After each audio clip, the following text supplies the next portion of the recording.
تقسیم بر صغیر کے بعد ہونا تو یہ چاہیے تھا کہ سلطنت خدا داد میں اعلائے کلمت اللہ کا نفاذ ہوتا اور ارباب حل و عقد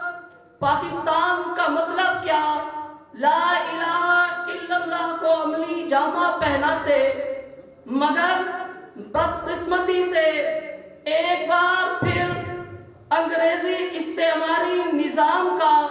تربیت یافتہ طبقہ غالب آ گیا اور پورے ملک میں دوبارہ انگریزی نظام لاگو کر دیا گیا، جس سے علماء دوبارہ سوچنے پر مجبور ہوئے کہ یہ تو ملت کے ساتھ دھوکہ ہو چکا ہے، لہٰذا سرکردہ علماء کرام پھر سر جوڑ کر بیٹھے اور نوزائیدہ ملک کے باشندوں کے دین و عمل کی حفاظت کے لیے پورے ملک میں مدارس کا جال بچھایا جانے لگا۔ اگرچہ ایک طرف وسائل کا سیل رواں تھا اور دوسری طرف محض توکل علی اللہ، مگر مقابلہ تو ایک دوسرے سے بڑھ چڑھ کر رہا۔ جہاں ایک طرف پورے ملک میں مشینیں چلانے کے کل پرزے اور دفاتر کے لیے کلرکس کی ایک بے بہا کھیپ تیار کی گئی، تو دوسری طرف بھی ایسے سرفروش علماء کرام کی ایک بڑی جماعت تیار کر دی گئی جو دنیا کی چمک دمک سے منہ موڑ کر کچے مکانوں اور تنگ حجروں میں دینی علوم کے چراغ کو وقت کی آندھیوں سے بچاتے رہے، تاکہ اس سیاسی مغلوبیت کے دور میں مسلمان اپنی معاشرت، اخلاق، عبادت اور باہمی معاملات میں اسلامی احکام و اقدار کو چھوڑ کر غیروں کے طریقوں کی تقلید نہ کرنے لگے، اور پھر جب کبھی مسلمانوں کو سیاسی اقتدار واپس ملے تو انہیں سرور کونین، محسن انسانیت حضرت محمد الرسول اللہ صلی اللہ علیہ وسلم کا لایا ہوا دین اپنی صحیح شکل و صورت میں محفوظ مل جائے۔ اس طرح حضرت شاہ ولی اللہ صاحب محدث دہلوی رحمت اللہ علیہ کا لگایا ہوا چمن، جس پر خزان ڈیرے جما لیے تھے، وہ دوبارہ سرسبز و شاداب ہونے لگا۔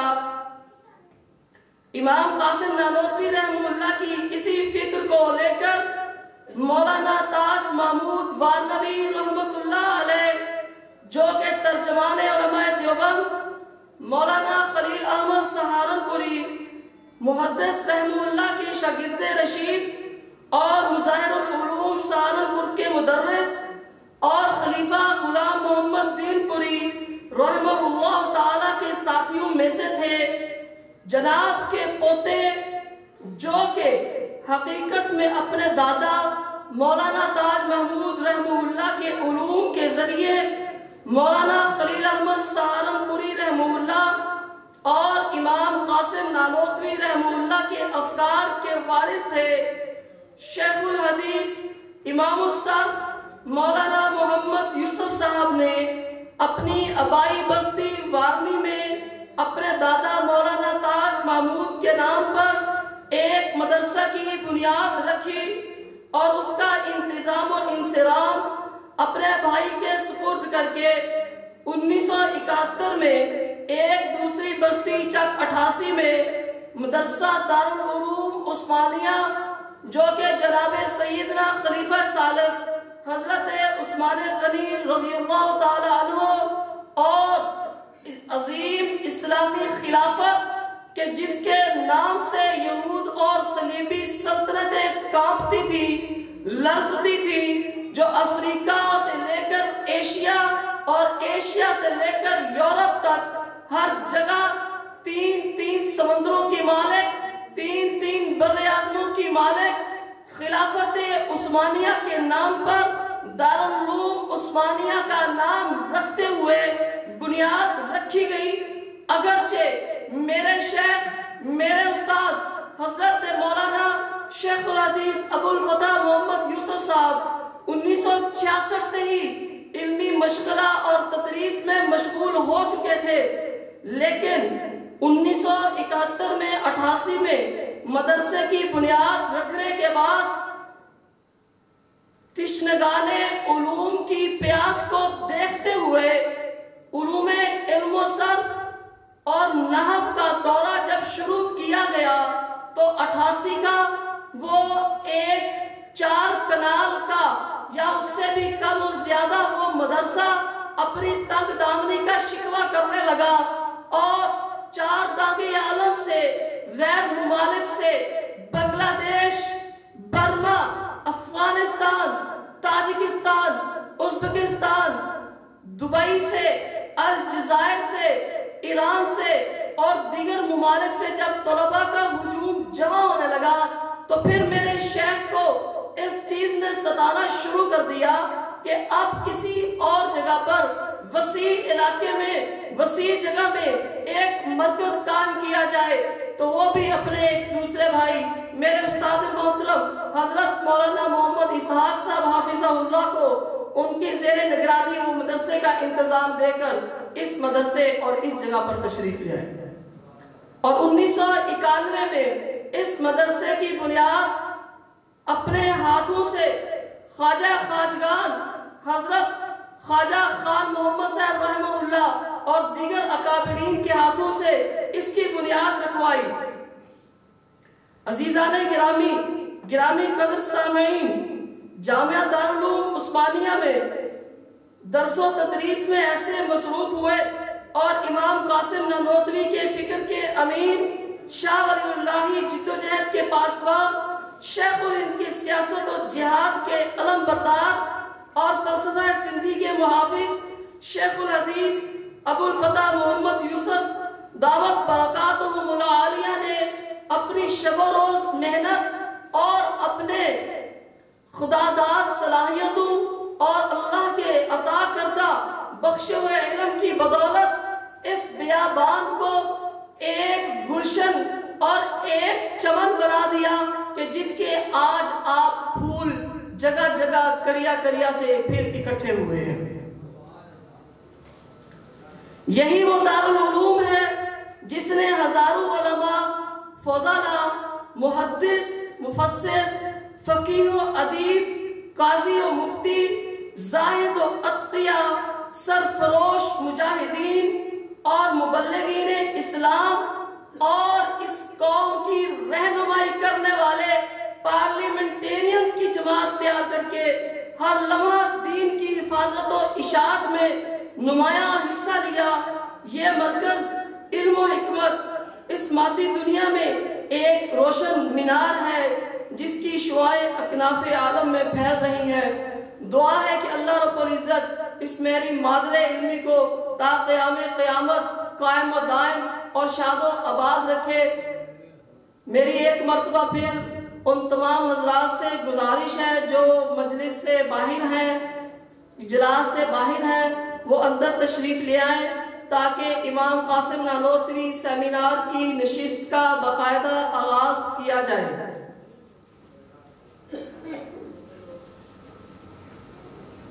تب تک کے لیے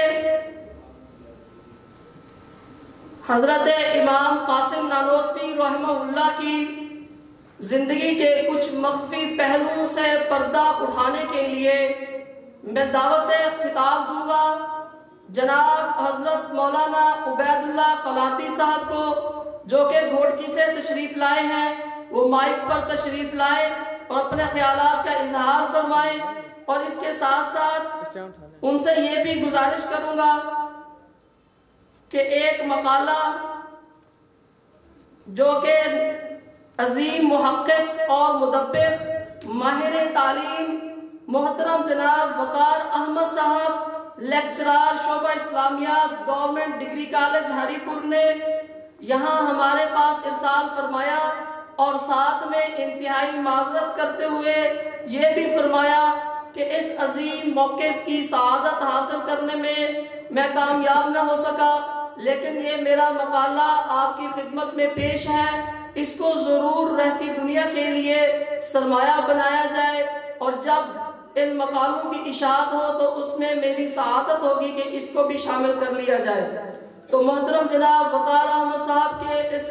مقالے کی کچھ تلخیص وہ بھی مولانا عبید اللہ کلاتی صاحب سے گزارش کروں گا کہ وہ آپ کے سامنے پیش فرمائیں۔ الحمدللہ وکفا وسلام علی عبادہ الذین اصطفى، اما بعد فاعوذ باللہ من الشیطان الرجیم، بسم اللہ الرحمن الرحیم، الحمدللہ رب العالمین، وقال النبی صلی اللہ علیہ وسلم البرکۃ مع اکابرکم، او کما قال علیہ الصلاۃ والسلام۔ میرے انتہائی واجب الاحترام قابل صد احترام حاضرین مجلس، السلام علیکم ورحمۃ اللہ وبرکاتہ۔ میرے مقالے کا عنوان ہے تجدید اور احیاء دین میں مولانا محمد قاسم نانوتوی، مولانا شیخ الہند محمود حسن اور مولانا عبید اللہ سندھی کا منہج اور اسلوب۔ اس قسم کے پروگراموں کے مقاصد میں سے سب سے جو اہم مقصد ہے وہ یہ ہے کہ تاکہ ہم اپنے اکابرین کی تاریخ کو جانیں، پرکھیں، سمجھیں اور اس بات پر غور اور فکر کریں کہ ہمارے اکابرین کس جگہ پر کھڑے تھے اور اس دور میں ہم کس جگہ پر کھڑے ہیں، تاکہ تقابل ہو سکے۔ اگر ہم اکابرین کے راستے پر چل رہے ہیں تو اس پر اللہ تبارک و تعالیٰ کا شکر ادا کرنا چاہیے، اگر آگے پیچھے ہیں تو اس پر غور فکر کر کے پھر اسی راستے کو اختیار کرنا چاہیے، کیونکہ رسول اللہ صلی اللہ علیہ وسلم نے فرمایا ہے کہ البرکۃ مع اکابرکم، جو برکت ہے، تبرک ہے، وہ اکابرین کے ساتھ ہے۔ سب سے پہلے مجھ سے قبل کافی آباب آپ کے سامنے مقالے پڑھ چکے ہیں جس میں حضرت نانوتوی رحمۃ اللہ علیہ کا تعارف باضابطہ طور پر ہو چکا ہے، لیکن میں کچھ ایسے پہلو جو ابھی تشنا ہیں۔ حجت الاسلام حضرت مولانا محمد قاسم نانوتوی رحمۃ اللہ علیہ اپنے زمانے میں ولی اللہ جماعت کے سرخیل تھے۔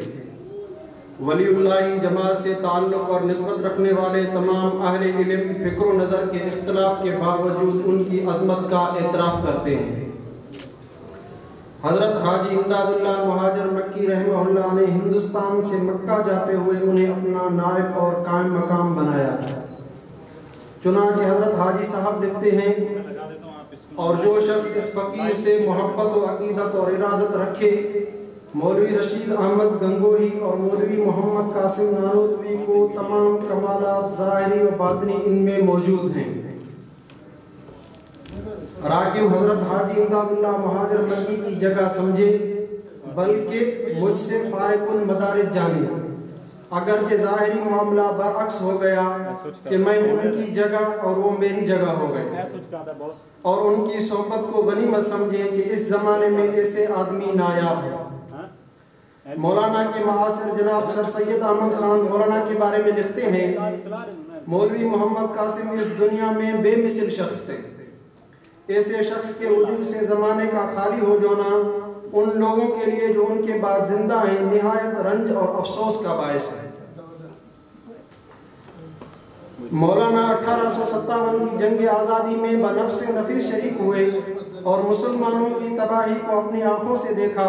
اس جنگ میں مولانا اور ان کے ہم نواؤں کو شکست عظیم سے دوچار ہونا پڑا تھا۔ شیخ الہند مولانا محمود حسن رحمہ اللہ، حجت الاسلام حضرت مولانا محمد قاسم نانوتوی رحمہ اللہ کے شاگرد و جانشین تھے، اور حضرت نانوتوی اور گنگوہی کے بعد ولی اللہ جماعت کے سرخیل تھے۔ غالباً حضرت نانوتوی کے واحد خلیفہ حضرت شیخ الہند ہی ہیں۔ آج جس ضلع میں یہ عالمی سیمینار ہو رہا ہے اسے مولانا عبید اللہ سندھی کی آخری آرامگاہ ہونے کا شرف حاصل ہے۔ مولانا عبید اللہ سندھی شیخ الہند مولانا محمود حسن کے شاگرد رشید اور ان کی تحریک کے روح رواں تھے، جنہوں نے علماً و عملاً تاریخ شیخ الہند اور حکمت قاسمی کو اکناف عالم میں پھیلایا۔ یہ تینوں بزرگ ولی اللہ سلسلہ علم و عمل کا تسلسل ہے۔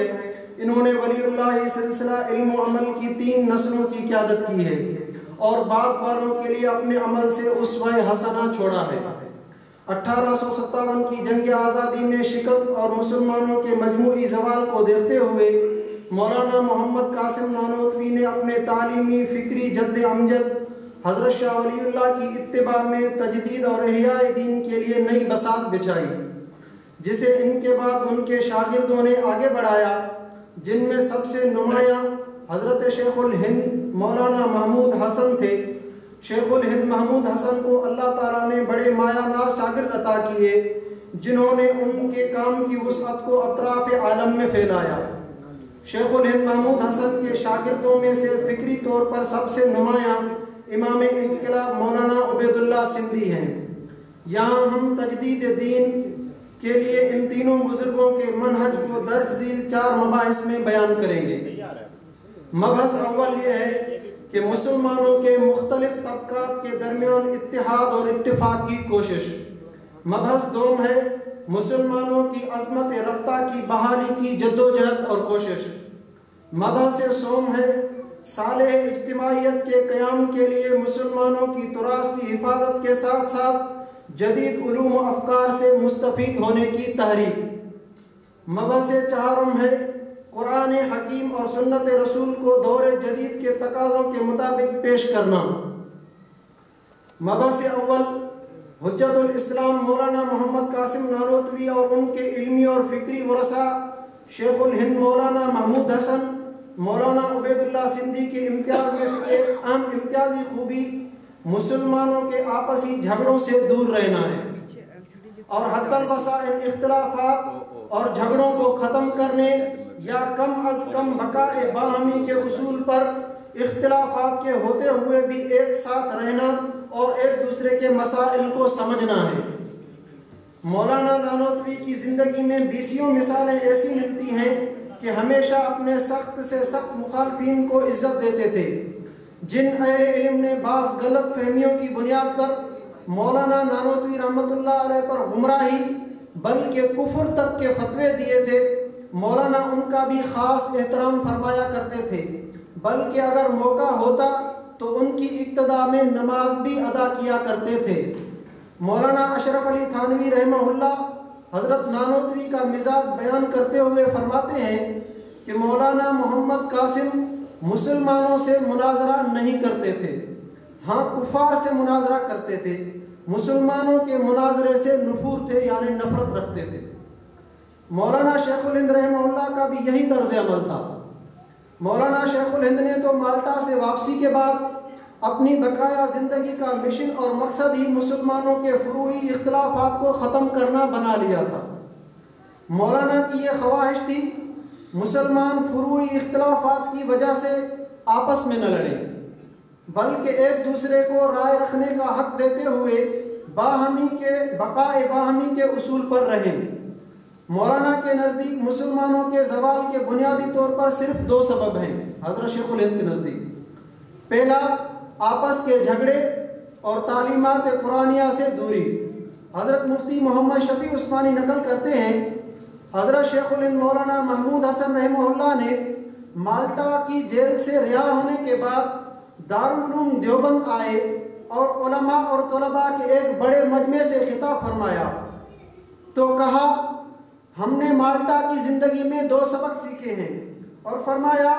میں نے جہاں تک جیل کی تنہائیوں میں اس پر غور کیا کہ پوری دنیا میں مسلمان دینی اور دنیوی لحاظ سے کیوں تباہ ہو رہے ہیں تو اس کے 2 سبب معلوم ہوئے، ایک ان کا قرآن کو چھوڑ دینا، دوسرے ان کے آپس کے اختلافات اور خانہ جنگی۔ اس لیے میں وہیں سے یہ عزم لے کر آیا ہوں کہ اپنی باقی زندگی اس کام میں صرف کروں کہ قرآن کریم کو لفظاً اور معناً عام کیا جائے، بچوں کے لیے لفظی تعلیم کے مکاتب ہر بستی بستی میں قائم کیے جائیں، بڑوں کو عوامی درس قرآن کی صورت میں اس کے معانی سے روشناس کرایا جائے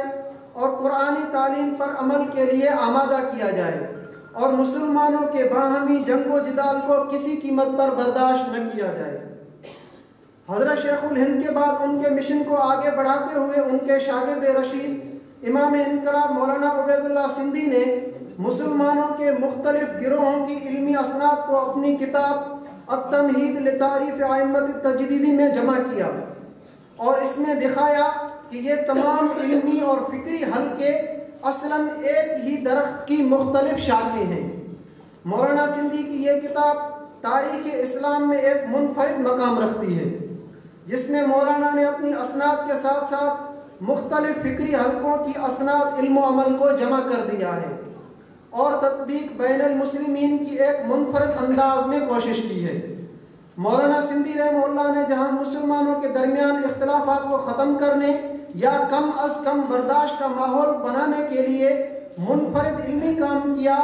وہی مذاہب عالم کے درمیان تطبیقات تلاش کر کے مذاہب عالم کے انصاف پسند لوگوں کو مذہب کے کامل اور اکمل ایڈیشن اسلام کی طرف متوجہ کیا۔ مبحث دوم، مسلمانوں نے ایک طویل عرصہ بر صغیر میں حکومت کی ہے۔ یہ حکومت مولانا نانوتوی کے سامنے ختم ہوئی۔ صرف حکومت ہی ختم نہیں ہوئی بلکہ مسلمانوں کو معاشرتی، معاشی اور علمی اور فکری ہر میدان میں شکست سے دوچار ہونا پڑا۔ شکست کے یہ ابواب مولانا کی حساس نگاہوں کے سامنے لکھے گئے۔ چنانچہ مولانا نے مسلمانوں کی عظمت رفتہ کی بحالی اور مستقبل کی حفاظت کے لیے ایک نئے انداز سے کام کرنے کا فیصلہ کیا۔ امام قاسم نانوتوی نے مسلمانوں کی عظمت رفتہ کی بحالی کے لیے جو کوششیں کی، اس کا محور اور مرکز 3 بنیادی نکات ہیں۔ پہلا، مسلمانوں کو محرومی اقتدار کے علم سے ہٹا کر عمل کی طرف لانا۔ دوسرا، متاع علم و فکر کے امین مکاتب فکر کے مٹ جانے پر سوگواری کے بجائے عزم اور تجدید کو دلوں میں زندہ کرنا۔ تیسرا، محکومیت اور مقبولیت کے اس عہد ابتلاء میں ملت کے قلب و دماغ میں دینی حمیت اور روح حریت کو برقرار رکھنا۔ مولانا کے بعد ان کے شاگرد رشید اور جانشین مولانا محمود حسن کی زندگی بھی اسی سے عبارت ہے۔ ان تینوں بزرگوں نے مسلمانان ہند کے زوال کے اسباب کا تجزیہ کیا اور پھر مسلمانوں کو ایک طرف تو قرآن و سنت کی طرف رجوع کی دعوت دی اور دوسری طرف مسلمانوں کو جدید علوم و افکار سے مستفید ہونے کی بھی دعوت دی۔ چنانچہ مولانا محمد قاسم نانوتوی نے دارالعلوم دیوبند کے پہلے جلسہ دستار بندی میں حکومت وقت سے یہ مطالبہ کیا کہ جدید کالجز میں داخلے کی عمر میں کچھ رعایت کی جائے تاکہ فضلاء دارالعلوم بھی ان میں داخلہ لے سکیں، اور عامت المسلمین سے درخواست کی کہ بچوں کو دارالعلوم میں جلدی داخل کروا دیں تاکہ وہ 16 سال کی عمر تک دارالعلوم سے فراغت کے بعد جدید تعلیم اداروں میں بھی جا سکیں۔ اسی طرح علی گڑھ کے شعبہ اسلامیات میں تدریس کے لیے اپنے ایک عزیز اور شاگرد مولانا منصور انصاری کو بھیجا، جن کی تقرری کے لیے سر سید احمد خان نے بہت تعریفی الفاظ ساتھ سفارش لکھی۔ حضرت شیخ الہند نے اس مشن کو آگے بڑھاتے ہوئے علی گڑھ میں مسلم نیشنل یونیورسٹی، جو کہ بعد میں جامعہ ملیہ اسلامیہ کے نام سے مشہور ہوئی اور دہلی منتقل ہو گئی، کی بنیاد رکھی۔ اس جلسے کے خطبہ صدارت میں فرمایا، اے نونہاران وطن، جب میں نے دیکھا کہ میرے اس درد کے غمخوار جس سے میری ہڈیاں پگھلی جا رہی ہیں مدرسوں اور خانقاہوں میں کم، اسکولوں اور کالجوں میں زیادہ ہیں، تو میں نے اور میرے چند مخلص احباب نے ایک قدم علی گڑھ کی طرف بڑھایا، اور اس طرح ہم نے ہندوستان کے 2 تاریخی مقاموں دیوبند اور علی گڑھ کا رشتہ جوڑا۔ کچھ بعید نہیں کہ بہت سے نیک نیت بزرگ میرے اس سفر پر نکتہ چینی کریں اور مجھے اپنے مرحوم بزرگوں کے مسلک سے منحرف بتائیں، لیکن اہل نظر سمجھتے ہیں کہ جس قدر میں بظاہر علی گڑھ کی طرف آیا ہوں، اس سے کہیں زیادہ علی گڑھ میری طرف آیا ہے۔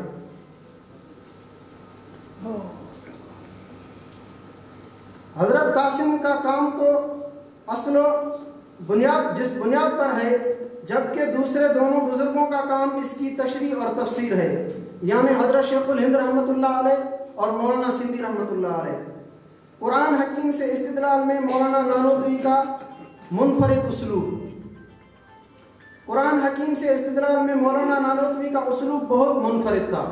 وہ مخاطب کی ذہنی سطح اور اس کے اعتراض یا اس کے ذہن میں پیدا ہونے والے اشکال کو پیش نظر رکھ کر تفسیر کرتے تھے۔ مولانا کے زمانے میں